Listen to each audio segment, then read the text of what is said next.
Hey there everybody, what's up? Kevin here from the MSOTD Rocks YouTube channel, and today we're going to be taking a look at how rock and metal are going to be connected and potentially influence pop music in the year 2021.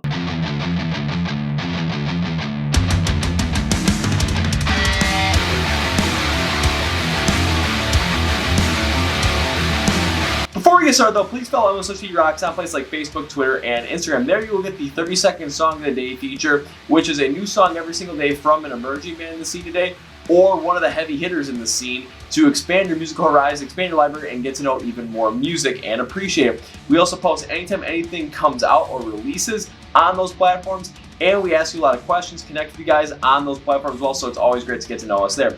We also have our IGTV video series, which is behind the scenes look at what's happening here. Comes up every single Tuesday night on Instagram and every single Wednesday at 9 p.m. Central. We go live on Instagram for an hour. You come talk to us, hang out, and just see whatever the heck happens. Please also subscribe to this YouTube channel, because not only are you going to get videos like this, you're going to get the Kevin Figures Out series, where I try and figure out if I like certain bands or not in rock and metal that are coming up that are prominent that I really just don't know that much about. I recently did one on Diamante. Next week I'm doing one on Spirit Box. You can also check out our year-end awards, our album reviews, and whatever else we come up with emerging bands in the scene today. And on this YouTube channel, this is also where the Chord Progression podcast lives. Yes, it is our very own podcast where we're interviewing all the great rock and metal bands in the scene today that are upcoming, emerging, and sometimes even already there. So it's a great way to get to know these bands and get to really understand them in a much different way than you get on any other podcast, because we just have great conversations. Whatever happens, happens. You never know what to expect. Hell, I never know what to expect.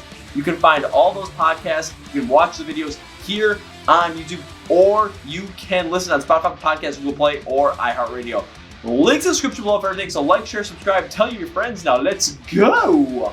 So why am I going to be taking a look at pop music and how rock and metal can potentially influence it in 2021, and how this cross could really make a lot of waves? We'll take a look at 2020, where there were a number of artists that were more in the pop, hip-hop realm that decided to take a foray more into rock and metal with some of their influence, some of their styles, and to really try and see what was going to happen, because during the pandemic, you had the time to pull this off. Of course, take a look at Machine Gun Kelly with his Tickets to My Downfall album, his pop punk album that was written alongside with Blink-182 drummer Travis Barker, which came out in September of 2020.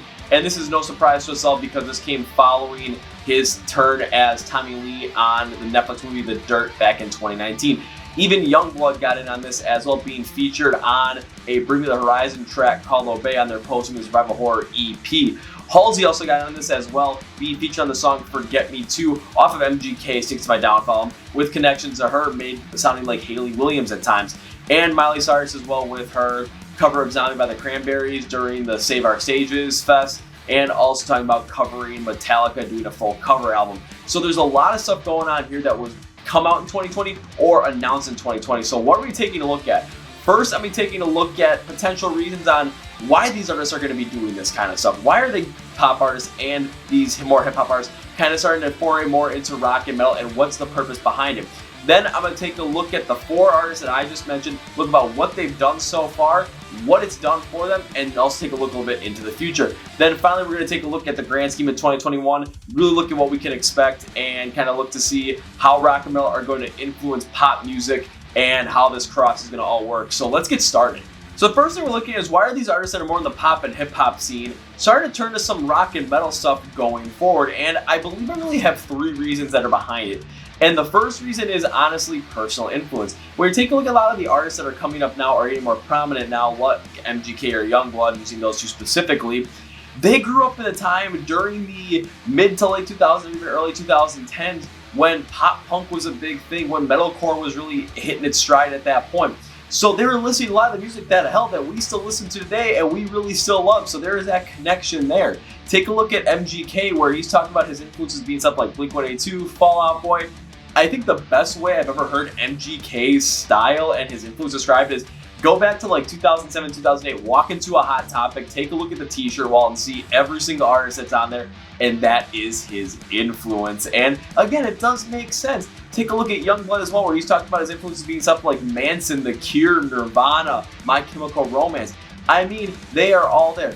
And plus, now as these artists have really begun to get more prominence within their own styles, MGK a little bit more so than Yungblud due to MGK's longevity in terms of the past 10 years versus Yungblud, who really came out more recently. They now have more of the freedom to do what they want with their music and don't have to really sit in their one style. They can kind of expand a little bit more, experiment a little bit more. And bringing their influences into this really does make a lot of sense. And that brings me to my next point. The second reason this is because this can potentially help these artists stand out even more so than they already had been. Now, of course, when you take a look at the scenes like pop, hip-hop, there's a lot of turnover going on because those are the most popular styles of the given day. So there's always new people coming out, there's always new sounds coming out, there's always evolution coming out within those styles. And some artists that were on top at one point but kind of fell off. Take a look at MGK. Back in 2017, 2018, when he was going through his whole entire beef with Eminem, yeah, he was on everyone's mind. Miley Cyrus back in 2013 with songs like We Can't Stop and Wrecking Ball, definitely much more prominent than they are today in terms of the overall fan mindset and fan experience. So when it comes to trying to get them back on top of the mountaintop and try and really reinvent themselves to be back in people's minds, they gotta try something new. And when it comes to rock and metal, especially people in their teens, 20s, and 30s right now, it is definitely not the biggest genre. However, this is not true for all people that are teens, 20s, and 30s because, hell, I listen to all this stuff, I'm making videos about this stuff. But if you look at streaming numbers, it definitely doesn't match, where monthly streaming numbers for someone like Yungblud are pretty much the same as Bring Me the Horizon. However, this mix could potentially allow these artists to really mix some new sounds with their fans, really get them intrigued, because there's probably a lot of pop and hip-hop fans that really don't connect well with rock and metal. And when there are artists that are in that more pop and hip-hop scene start to incorporate some of this stuff in there, it's going to be a new sound for them. They're going to be intrigued by it. They're going to want to listen to it more, and they're going to want to really dive more into it to see, okay, where these influences come from, where this sound come from, and why are they doing this? And that brings me to my third topic. And the third reason why they might be doing this is to get new fans, because if you're going to be mixing with a different style, you're going to open yourself up to a lot more fans, a lot more people, and a lot more music lovers. Again, take a look at MGK with Tickets to My Downfall. Especially being known as more of a hip-hop artist and a rapper, also coming out with a pop-punk album. Of course, people like myself and people that really like pop-punk, people that like Blink-182, Fall Out Boy, New Found Glory, are definitely going to want to check this out. It's like, okay, now there's a pop artist making this kind of sound, and we're going to see where this goes. Even take a look at Yungblud being on the Bring Me the Horizon track, Obey, where I thought, I've heard of Yungblud before, but I thought he was some kind of like emo rapper or some sort of pop artist. Again, I really didn't listen to Yungblud before any of this, so when I really took a look at it, I'm like, okay, this is going to be interesting. But now, after hearing something like Obey by Bring Me the Horizon, yeah, I would be more intrigued to find out about him because of how well that track went. So it's going to bring more rock and metal fans onto these pop and hip-hop artists because of these collaborations, because of these mixes. So there is a lot of reason behind it. So how did a couple of these artists do this, especially in 2020? Let's take a look-see. First, we're going to go with MGK. So in 2019, following the release of I Think I'm Okay with Yungblud and Travis Barker, and of course his turn as Tommy Lee in Netflix's movie The Dirt, which is a biopic about Motley Crue, yeah, MGK was definitely more interested in doing something like with this, so he ended up reaching out to Travis Barker and they had a writing session one day, ended up becoming the bulk of what Bloody Valentine ended up being. They liked it so much they ended up booking a 2-month session where they just got together and they basically wrote all of Tickets to My Downfall. Now again, this is very interesting because Machine Gun Kelly is bringing more of his older influence that he listened to that weren't just hip-hop or pop into his music and really focus on that pop-punk style. And when he was asked about it, he wanted to reach out to a new demographic of fans, ding ding ding, new fans right there, and also inspire younger generation to pick up a guitar and start playing because, again, rock and metal not nearly as prevalent as something like pop or hip-hop right now. So again, I gotta be happy about this because, hey, the dude wants kids to pick up a guitar.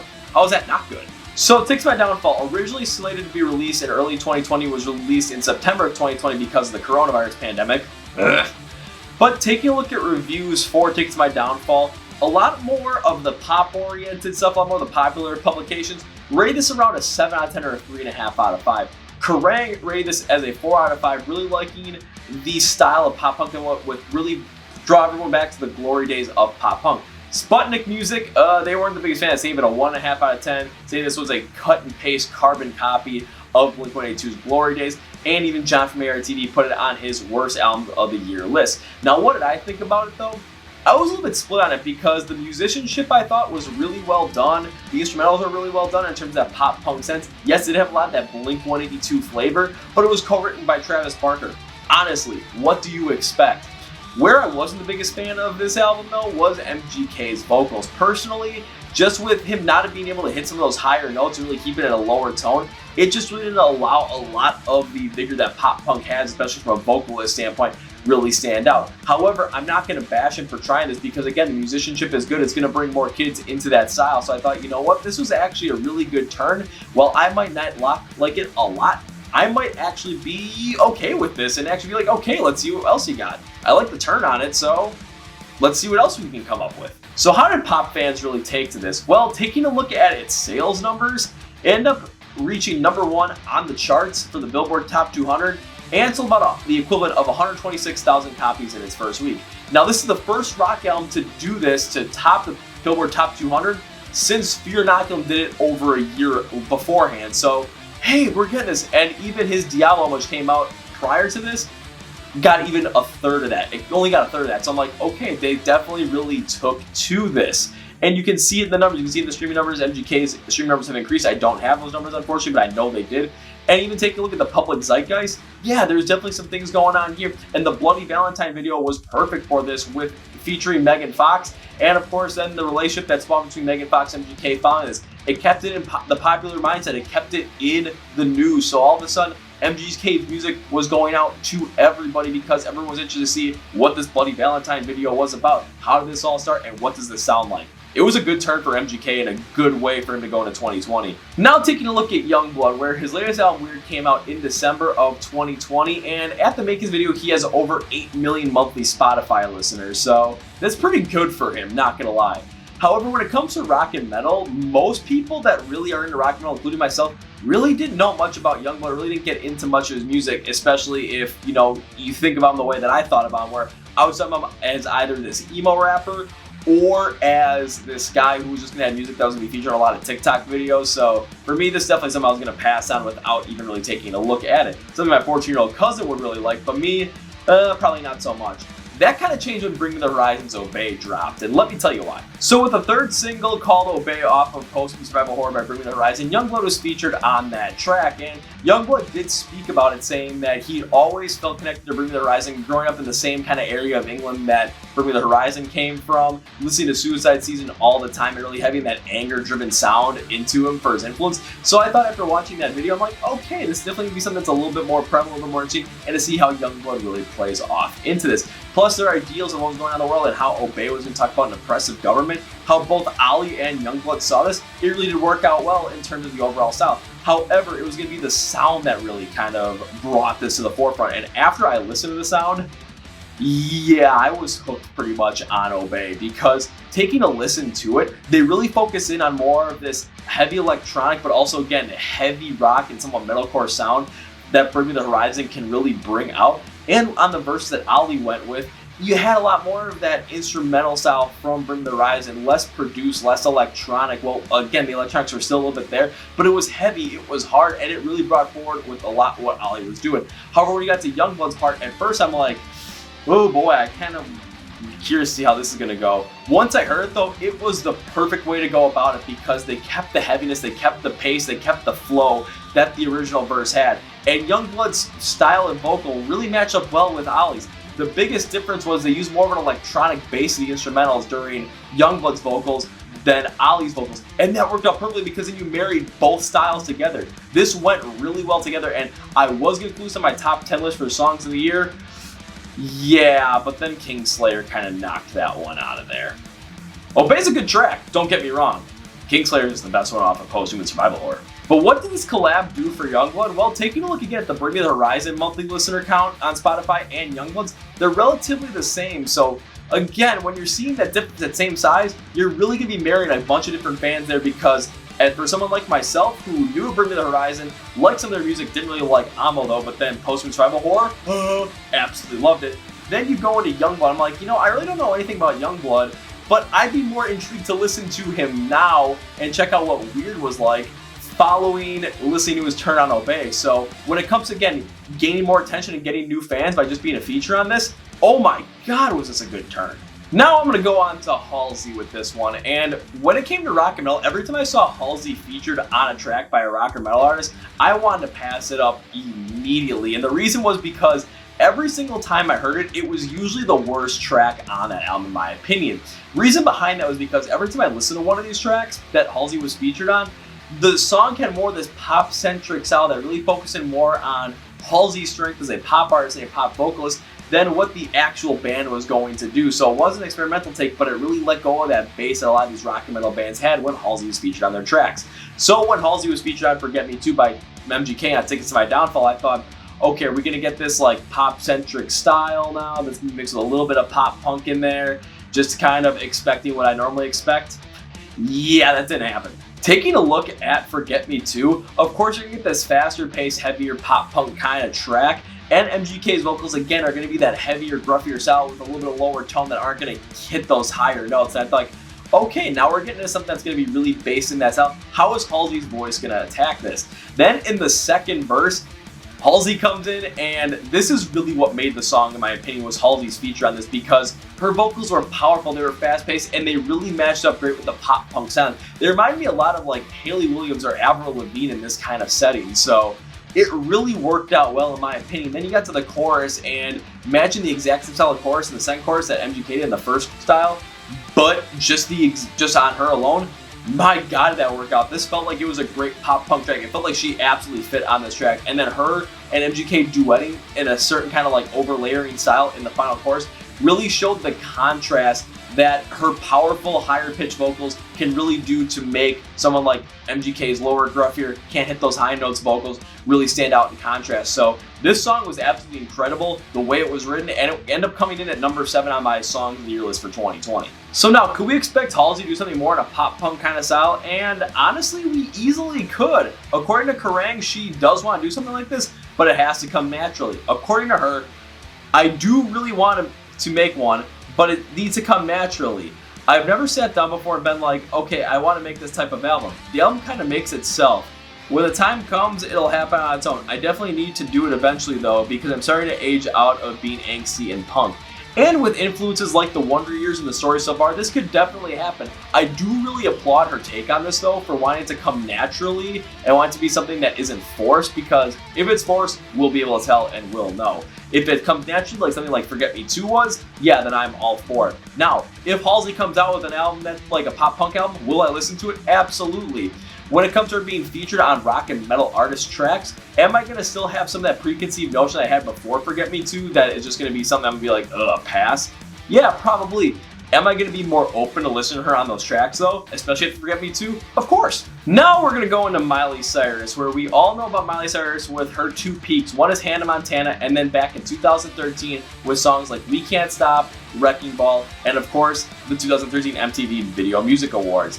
But ever since then, she definitely hasn't had that same kind of notoriety since. So during the Save Our Stages tour, or festival I should say, in October 2020, during her set, she ended up performing a cover of Zombie by the Cranberries. Now this threw a lot of people off, and there were a number of people that really were intrigued by it and liked it. There were a lot of people that really didn't like it. I saw it from both sides of the aisle. Myself, I really didn't listen to it all that much, but my opinion was, maybe this wasn't the best take for her. However, it is interesting, and if it worked out, I wanted to do some more kind of stuff. I do like the fact she's trying to experiment with something like that, and her vocal power could potentially make that happen. But again, I didn't listen to it, so I don't want to give my opinion on it for something that I didn't listen to. However, I did see a lot of people talk about it. But then she commented on something that really made a lot of people in rock and metal really kind of go, oh boy. And that was the announcement that she wants to do a cover album of Metallica songs.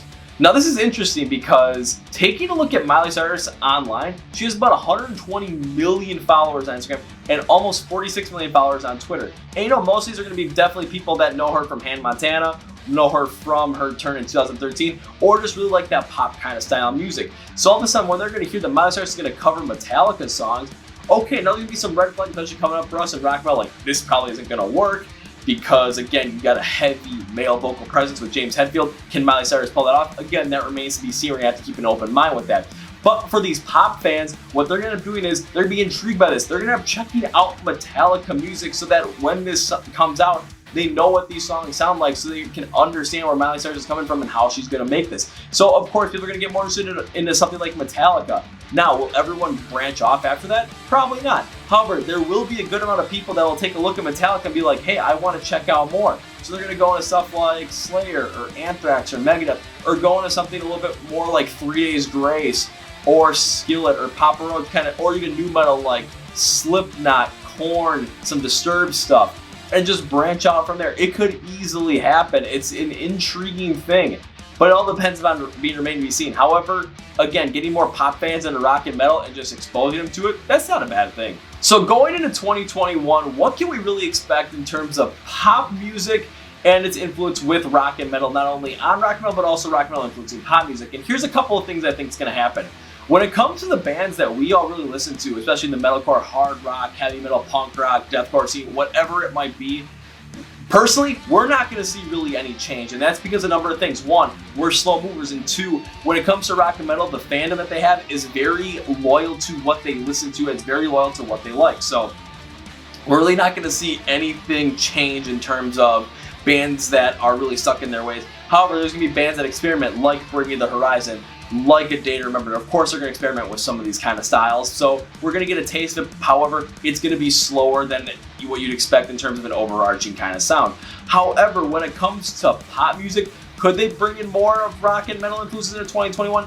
Absolutely, I think they could. And I think the biggest reason for that is because they saw what happened with MGK in 2020. They saw the notoriety that Miley Cyrus got, that Yungblud got, and that Halsey got, all off of their turns with some sort of rock and metal style. So when you really take a look at it, I think more pop artists are going to notice that, and they're going to try and quickly move in on that in 2021 so that they can bring out more of their sound. They can become more noticeable in the scene because they're going to have a different sound that's going to end up attaching to some more people, especially some more rock and metal fans that like that kind of stuff as well. It's very easy to happen, and also some of these pop bands now could really take a look and say, okay, these artists are bringing in more rock and metal to their stuff. Now they're going to take a listen to more rock and metal stuff. If they like punk rock, they're going to start listening to Anti-Flag and Rise Against. If they like hard rock, they're going to start taking a listen to 3 Days Grace, Shinedown, some Papa Roach, some Skillet. If all of a sudden they start hearing something like Yungblud and Bring Me the Horizon, they're going to check out Bring Me the Horizon. They're going to go to bands like August Burns Red. They're going to end up going to other bands like Architects. I mean, the possibility is really large here. And if more pop artists really end up taking that kind of center and really focusing in on it, then of course, yeah, we're going to get pop music. People aren't going to necessarily like it, but younger people that are really more into pop music sounds, they're going to want to branch out more into rock and metal and see where that comes in.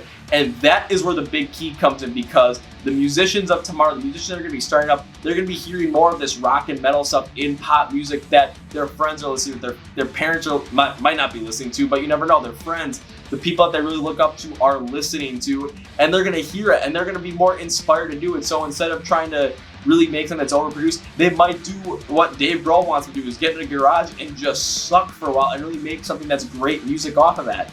And that's where it all starts. This 2020 kind of really opened the eyes to people. I think 2021 is essentially going to lay the eggs and lay the foundation for the next generation of great rock and metal musicians to really come up, because more pop artists are going to be pouring into rock and metal.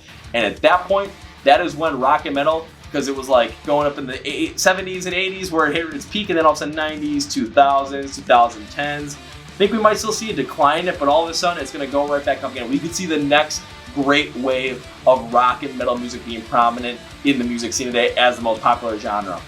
And that's going to be it for me today, guys. Thank you for watching and listening. I want to know what your thoughts are, so put them in the comments below. But until next time, this is Kevin on the MSOTV Rocks YouTube channel. And with the hat flip, nope, see ya!